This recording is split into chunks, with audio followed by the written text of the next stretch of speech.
ஒன்றாக செய்திட ஒரு 100 நாடகம் ചികകൾ ചെയ്ത് ഈ പാട്ടാണ് വൈറലായത്. വിദ്യാഭ്യാസ മന്ത്രി അദ്ദേഹത്തിന്റെ ഫേസ്ബുക്ക് പേജിലൂടെ ഈ ഗാനം പങ്കുവച്ചു. അവനെ അഭിനന്ദിക്കുകയും ചെയ്തു. ഇതിനു പിന്നാലെ താരമായിരിക്കുകയാണ് PV അജ്മൽ ഷാൻ.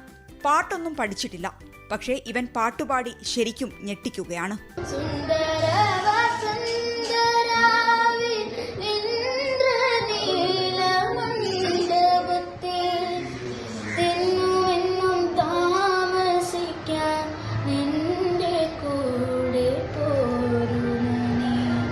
സീനിയർ വിദ്യാർത്ഥികൾ പാട്ടുപാടാൻ ആവശ്യപ്പെട്ടപ്പോൾ 2 വരി പാടി.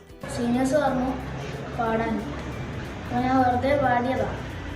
അപ്പോൾ ഒരു വീഡിയോ എടുത്ത് ഇൻസ്റ്റയിലിട്ട് അപ്പോൾ അങ്ങനെ വൈറലായെന്ന് ഞാൻ അറിഞ്ഞിട്ടില്ല. അപ്പോൾ ഇവിടുത്തെ സാറുമാരാ പറഞ്ഞേ, അങ്ങനെ മന്ത്രി ഇട്ടക്ക് ദേവസ്വം മന്ത്രി ഇങ്ങനെ ഇട്ടക്ക് കൺഗ്രാജുലേഷൻസ് കഴിക്കാൻ. സ്കൂളിലെ എല്ലാ മത്സരങ്ങളിലും അജ്മൽ ഷാൻ പങ്കെടുക്കാറുണ്ട്. സ്കൂളിന്റെ ഏത് പ്രോഗ്രാം ആയാലും കഴിഞ്ഞ വർഷം സംസ്ഥാന യുവജനോത്സവത്തിൽ അറബിക് സംവിധാനത്തിലും ഞങ്ങൾ സംസ്ഥാന തലം വരെ പങ്കെടുക്കുകയുണ്ടായി. അതിൽ ഏറ്റവും നല്ല പെർഫോമൻസ് കാഴ്ചവെച്ചതിൽ ഒരാളാണ് അജ്മൽ ഷാൻ. NCC കാഡറ്റ് കൂടിയാണ്.